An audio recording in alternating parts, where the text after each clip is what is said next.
So India versus England semi-final 2 நாளைக்கு வாழ்க்கையில் நடக்க போகுது. அண்ட் இதுதான் என்னோட ப்ரிடிக்ஷன் 11. இந்த ப்ரிடிக்ஷன் 11ல உங்களுக்கு ஏதாவது சேஞ்ச் இருக்குன்னு நினைக்கிறீங்கன்னா மறக்காம கமெண்ட் சொல்லிட்டு போயிருங்க. நாளைக்கு நடக்க போற செமிஃபைனல்ஸ் பத்தி பார்க்கணும்னா இங்கிலாந்து ரொம்ப ஸ்ட்ராங்கா இருக்காங்க. ஏன்னா அவங்க வந்து இந்த கேமை ஒன் சைடா வின் பண்றதுக்கு நிறைய சான்ஸ் இருக்கு.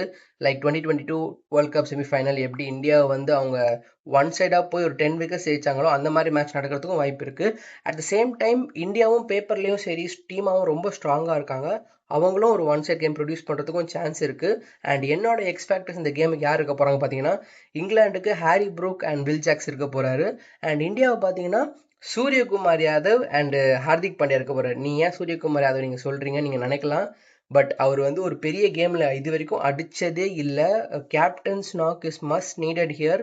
நாளைக்கு ஷைன் பண்ணலன்னா he can't shine anywhere. So நாளைக்கு கண்டிப்பாக அவர் ஆடுவார். அண்ட் ஹார்திக் பாண்டியாவை நான் சொல்கிற காரணம் வந்து இந்த டோர்னமெண்ட்ல ஒரு பிக் டீம் அகேன்ஸ்டா ஹார்திக் பாண்டியா எதுவுமே பண்ணல. போன மேட்ச் கூட பார்த்தீங்கன்னா 17 ரன்ஸ் ஃப்ரம் 14 பால்ஸ் தான் அடிச்சாரு. ஸோ நாளைக்கு அவர் நல்லா பர்ஃபார்ம் பண்ணுறதுக்கு நான் ப்ரிடிக்ட் பண்ணுறேன்.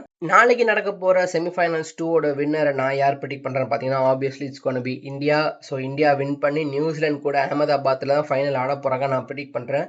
இல்லை உன் ப்ரிடிக்ஷன் தப்பு அப்படின்னு நீங்கள் நினச்சிங்கன்னா நீங்கள் கமெண்ட்ஸ் சொல்லலாம். அண்ட் இந்த மேட்சோட ரிவ்யூ வீடியோ நான் உங்களை பார்க்குற வரை பை பாய்.